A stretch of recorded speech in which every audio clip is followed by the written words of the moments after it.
Hello and welcome to my channel. I'm Elspeth and today I'm going to do a portrait of Virginia Giuffre.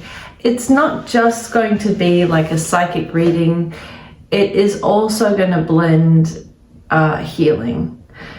This is a very special soul that has worked very bravely in their time on this earth, and I feel that she's still recovering. I also feel that there was a great sense of purpose in her, and that although it was an extremely challenging and contrasting life experience, outside of this planetary kind of school, you know, on the other side of that, everything is okay. Everything is more than okay. It is serene, it is still, it's like when you fly up through the clouds and it's always sunny, it's always good weather above the clouds, and beneath the clouds is where we live, and we learn and grow and navigate and stretch ourselves and have high contrasting situations, and we come into this world in these bodies that have a range of functions. Some of us don't have full function in our mind or our limbs. You know, it's a collective experience, and we are all experiencing it as one kind of well, we're one race, aren't we? We're the human race. We're experiencing it as a whole set of humans. But it's part of our experience that we're also supposed to feel individual. That's a lot. Let's shelve that for a second. Virginia served a very high purpose, and it was a very rocky life experience that not too many souls would have signed up for. So this video is going to be both honoring her, healing, and reframing a moment in time. I'm going to use probably the most difficult photo I know of her, and that's the one with her standing in the lion's den, right in between Ghislaine Maxwell and formerly Prince Andrew. This was taken in a moment in time when she actually asked for the photo to be taken before the rest of the night unfolded. So yeah, it's full of icky. It's kind of dipping into the dark side a little bit, but I'm gonna keep my high beam lamp turned right on.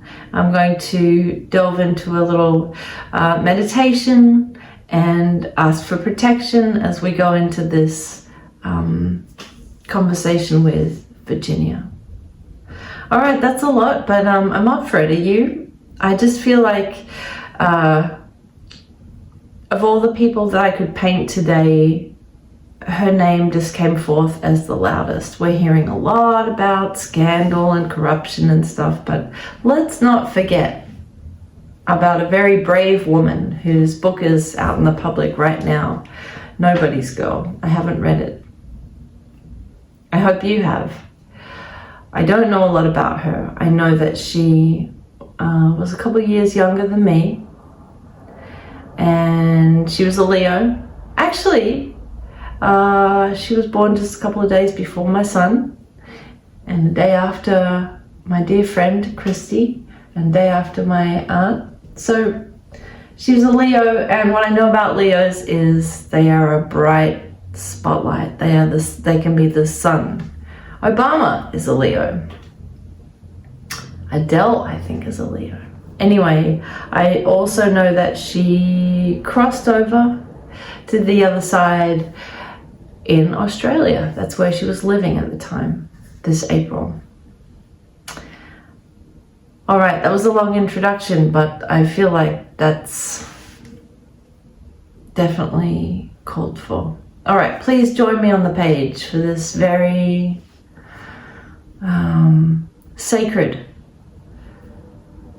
portrait that we're about to do. I'll see you there.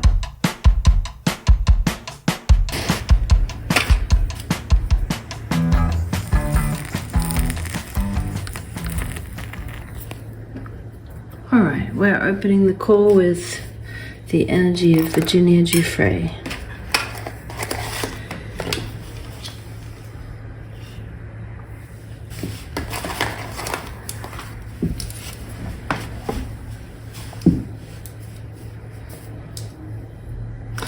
So as I closed my eyes and had a little meditation before turning on the camera, I was first greeted by a version of Virginia that is about the same time frame as the woman that we see in this picture. The girl in this picture, that's who I saw first. And she had a very engaging presence. She was very engaging, strong eye contact, very strong presence. There was like a gorgeous sort of confidence about her.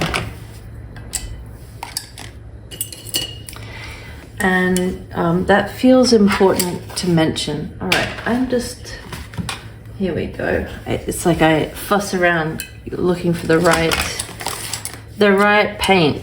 They have like different energies to me, and so I want to reach for the right one. This one feels right. I know that she was born in 1983,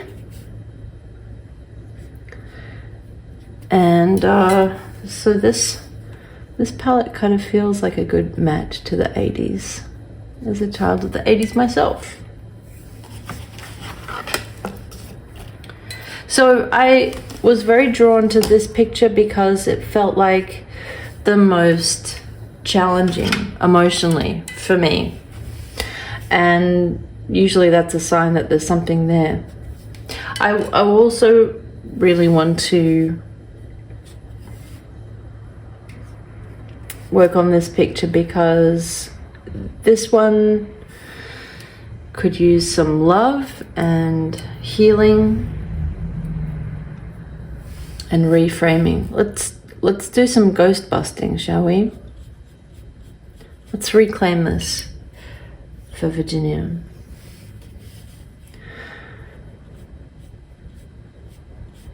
All right, let's go back to the vision that I was having.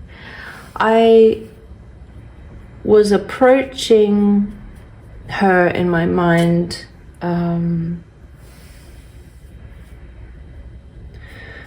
with like a humble request for permission, and she was very not just gracious, but it was like she was approaching me, so it was a match. She had gorgeous sparkly energy. She felt creative to me and full of life and a very strong heart.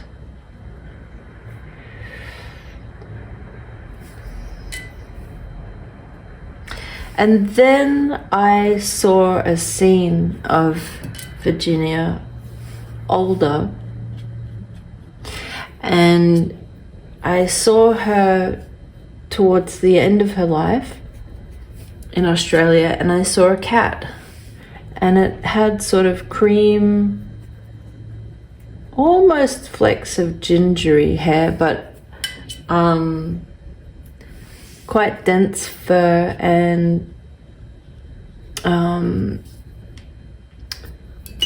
it felt like a a very important emotional support to her. I also sort of felt, I could feel the presence of dogs and even a horse further in the background.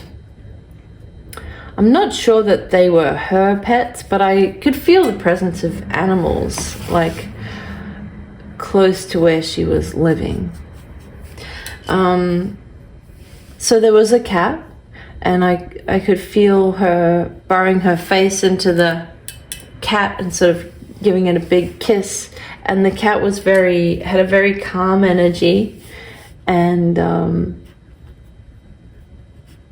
it was a gorgeous moment. And then I also saw Virginia's eyes peeping through behind, almost like in a photo, but it was like she was standing behind her kids, and I could see like their hair, like the top of their heads, and I could see Virginia's eyes peering over behind them. And I felt her also burrowing her nose into their heads and kissing them with her eyes closed. And that's making me tear up. And you know, with the devotion that she was kissing her kids' heads, it just felt eternal. It felt like it was both a flashback but also ever present. That's where she is. She's kissing the top of their heads. She has them close to her heart. She's got both arms around them, and she's just so devoted and proud of them. And that really felt like a huge achievement, was being their mum, a huge privilege, and you know, the most humbling experience. And you know, there is a crushing feeling here because she always knew that being a mother would be such a challenge, such a dream, but that what I'm hearing is just like damaged goods. You know, it was just, she knew that was part of being a mum to her kids, was that she had the life that she had before being a mum, and as much as she wanted to erase that and reclaim it, she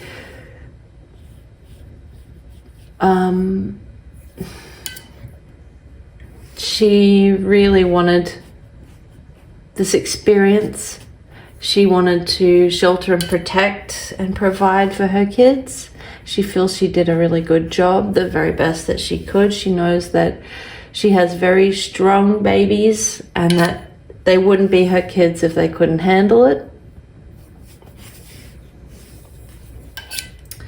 Spiritually, going with the premise that we do choose our parents, but that to her kids really feel like her soulmates. Virginia feels like she has many soulmates, actually. She has a whole soul tribe. And now I'm seeing the women standing at the podium outside the White House, the survivors of Epstein. This is her soul pack. And she was right there in spirit with them, so proud, cheering them on. There is a huge part of her that is just so full of beans, so full of energy,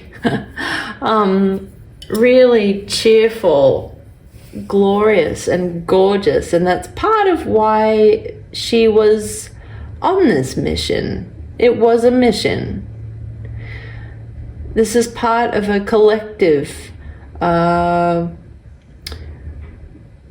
course correction. of the world, of the dynamics in the world. And it also feels like a Shakespearean play. And there, you know, we're in the second and third acts of this play. She says she is no martyr, she is no victim. She understood that she was a powerful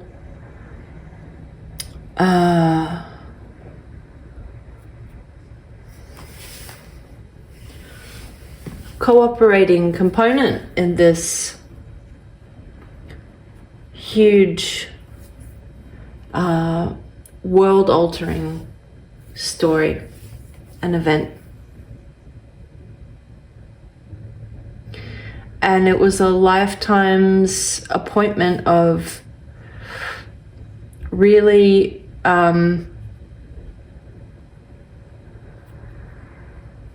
you know, the sacrifice of being the ultimate field researcher and reporting on it. And she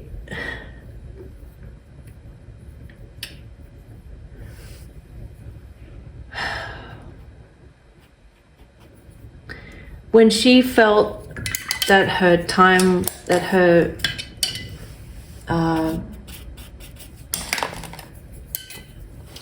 mission was complete, it was complete.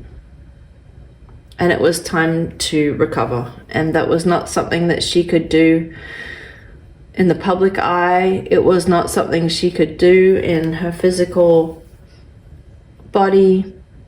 It was time to get back on the plane and go back to the spirit world. She accomplished more than she thought she would be able to. And one of her crowning achievements were the relationships and the heart-centered relationships that she forged during her time.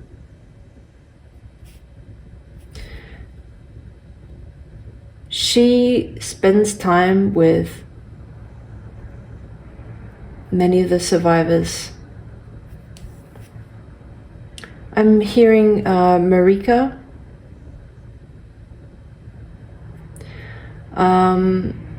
She also spends time with Tara Palmieri. She's still sort of like, from time to time when she has the capacity, will dip down as a sort of consultant, and will sort of inspire thought. Does that make sense? She works with inspiring thought within these people that are still working to move her cause forward.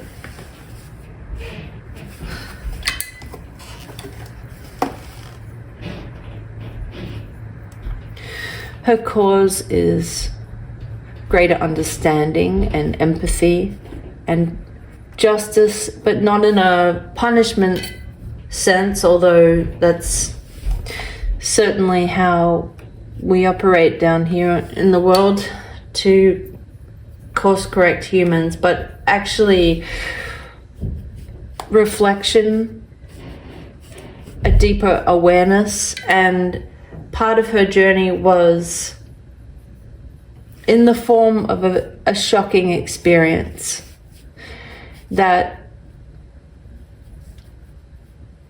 is part of our collective learning. Sometimes these stories are more effective when they shock us back into, it's like it's too shocking to understand it in the ways that we are used to, and it sort of has to jolt our system into a deeper part of our heart to understand. I'm going to put some turquoise here in her eyes.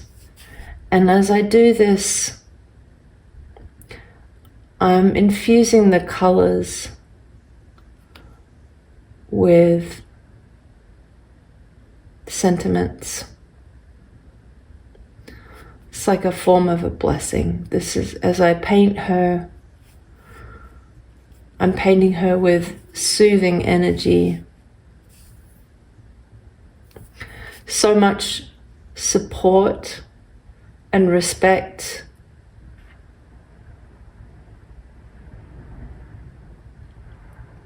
And comfort.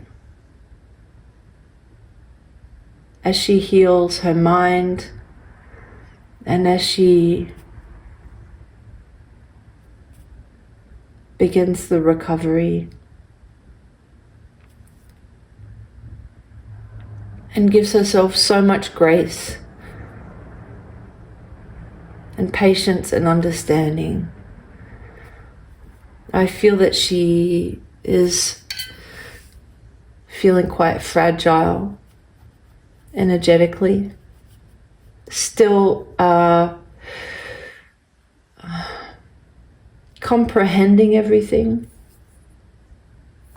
It's like she moved with such strength and velocity that it was faster than she could, I'm reaching for a word, it's not compress, it's not,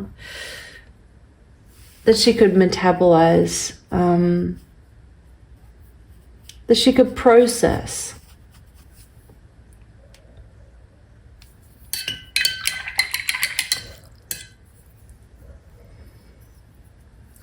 She understands that she represents so many souls that will never be known.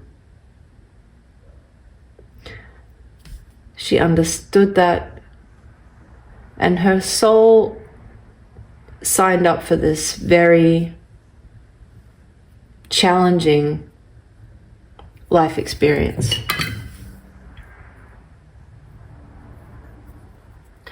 I see that she had many lifetimes before and was very high in the ranks of wisdom and had had many life experiences that had really strengthened her.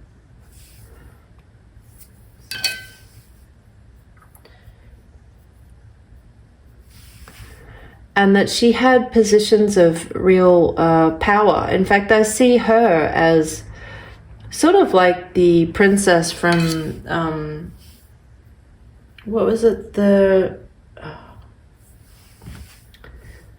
Forgot the name of the movie. Is it Princess Buttercup?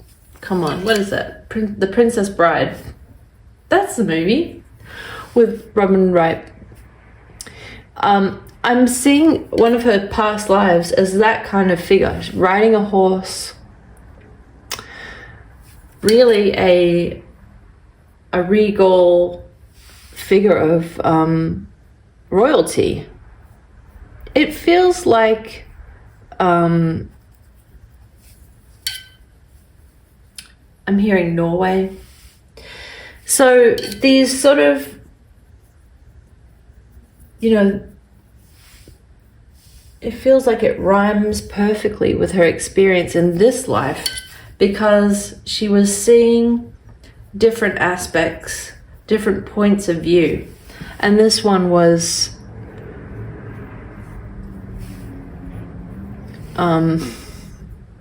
I feel that she wouldn't have even been in the position she was. Definitely if she wasn't ready. If you see it as like an undercover appointment for like a private eye or something, it's sort of like that. this was like a mission that was going to bring illumination to something that was in existence openly for so many hundreds of years, but takes on a different permeation in each generation. And the part that she played in this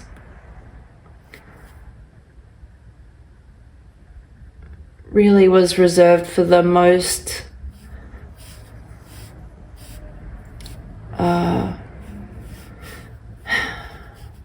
I just see her as such a wise and beautiful and also delicate soul. And that she's not suffering now. She is not suffering. But it was important for her to feel everything in this experience.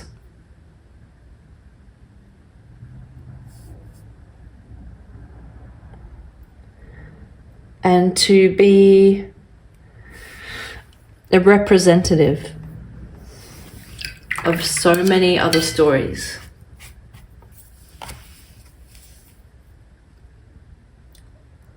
And then she didn't just experience it, but then she wrote about it and she spoke about it. And she was so enlightened that she even had forgiveness in her heart and wanted to mend fences in the spirit of transparency and truth and justice.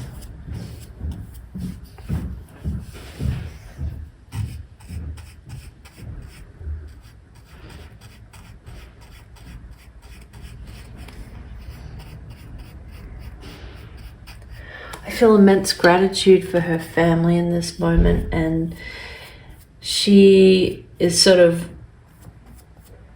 watching over them as they are sort of experiencing her story unfold in the public eye as they're also learning about it. And I can feel her wanting to sort of shield and protect them and comfort them as they go through this really difficult truth that they weren't fully aware of when she was alive.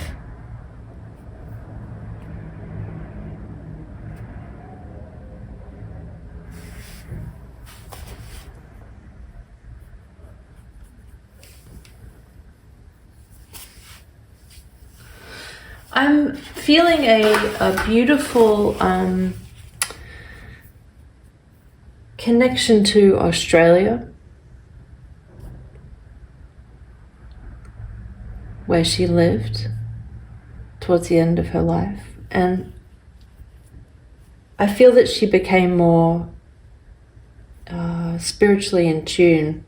Although for this life, it was sort of important that she forgot about how incredible she was in order to be fully immersed. And so that's where a lot of friction sort of came in her inner world, because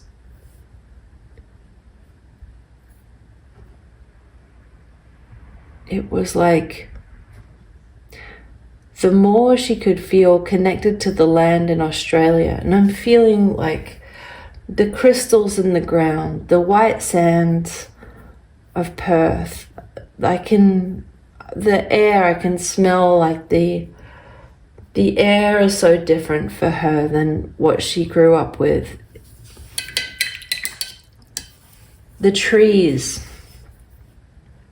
just sort of the feeling of being able to recuperate, being in a different country and having a different accent. And that was very healing for her. But also she did feel isolated, and it was although she understood part of her work was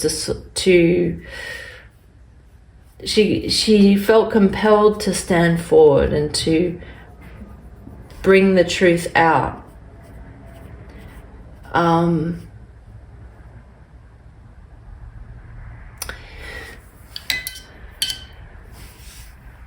She hit speed wobbles, and it was like when she tuned into the beautiful, calming, majestic, and sacred energy of the ground that she was walking on in Australia. That sounds like I'm it's not biased just because that's where I'm from, but I understand it. It kind of made her it called her back to the other side. She didn't really know how to incorporate that spiritual side of herself and fully ground it in her life. And so it felt like the easiest sort of downstream way was to surrender her physical life.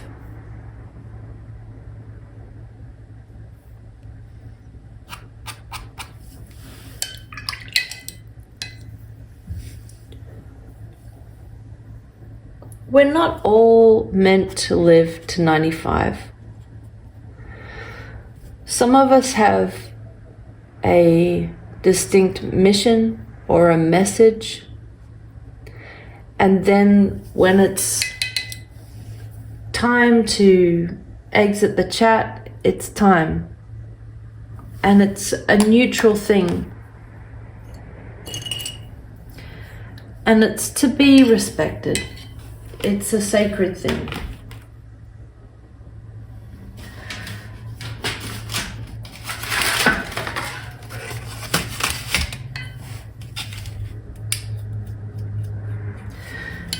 Our timelines are all very personal.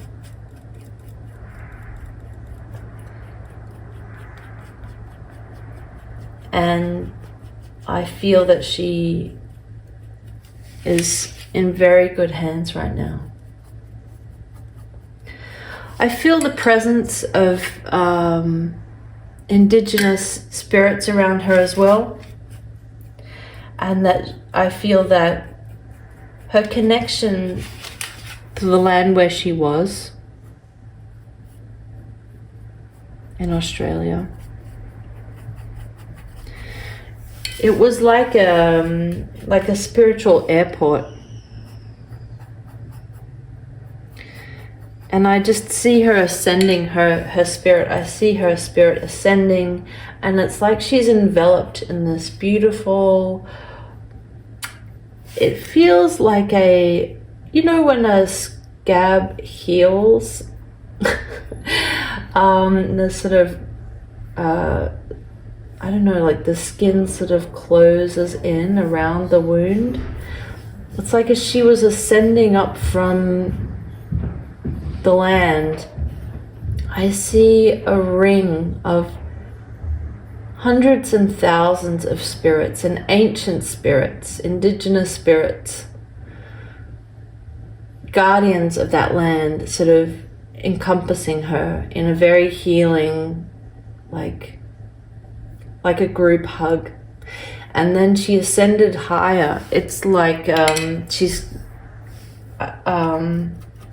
underwater, and there are rings of sunlight around her, and she like moves up and up slowly through the water.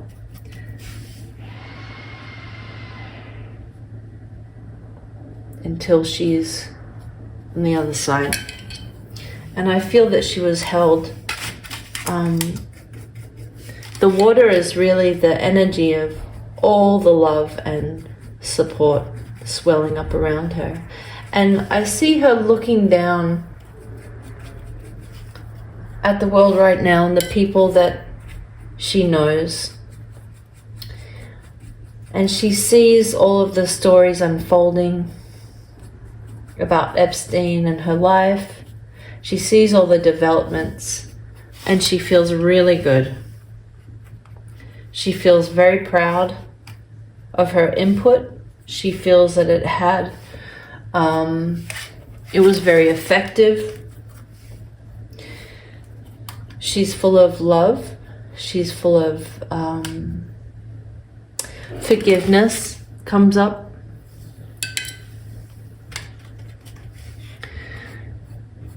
She sees the most threatening people now as just pitiful little ants.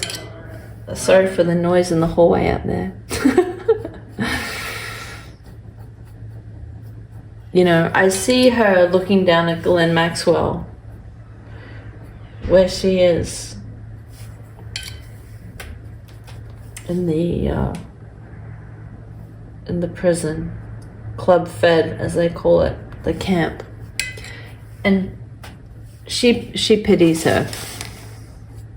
She sees her as like a little ant who is still clawing at trying to feel more comfortable in her depraved life with having vegan meals brought to her and unlimited toilet paper and all these privileges that are actually, they feel so poisonous, you know, to be, because she can see that Glenn feels the hatred from the other inmates. And after a lifetime of wanting to fit into all the most important circles, she's so disliked by these other inmates with her airs and graces. And I feel Virginia just taking a deep breath and sighing out. And feeling her spark coming back. And she lives sort of forever right above her kids.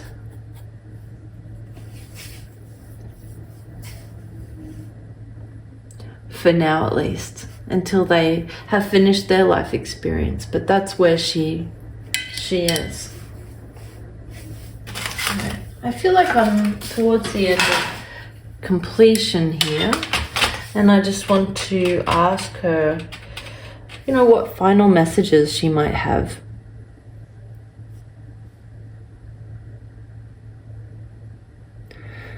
She wants to talk about us all living our own lives and reaching for joy and lightness wherever we find it.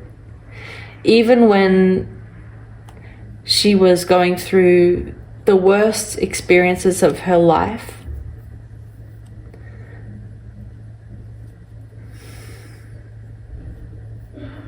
she could still feel a presence around her, keeping her safe. She could feel that experiences were happening to her and around her, but they weren't to the essence of her.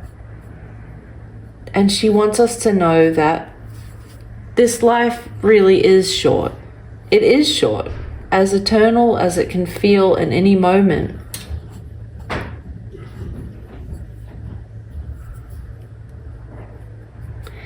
And then all the courage that you grow in your heart, and all the moments of love and compassion that you pull from within you and extend to others, it is all so worth it. And it becomes the wings that help you to fly through the clouds and above them, to an eternal peace where it really is sunny every day.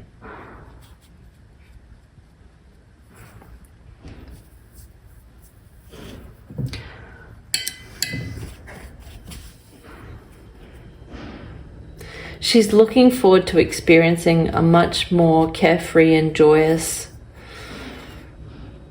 experience next time, and there is going to be a next time because she needs a serious palate cleanser. Yeah, I would say. But she feels that like she's been part of an amazing tipping point that is underway, and it feels like these giant wheels are starting to turn, and that the momentum is picking up and things are changing and they won't be recognizable. And she was part of what feels like a revolution, a cultural revolution, and she sort of brought strands from previous lifetimes into this life to help her through it, because on a higher level she understood that this was a historical shift.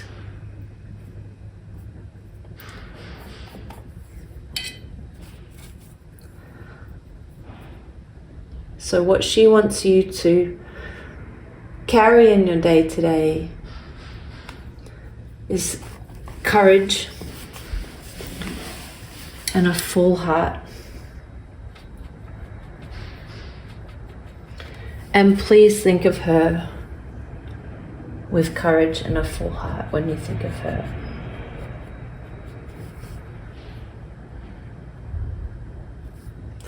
All right, and she says, I love you. So let's end there for today.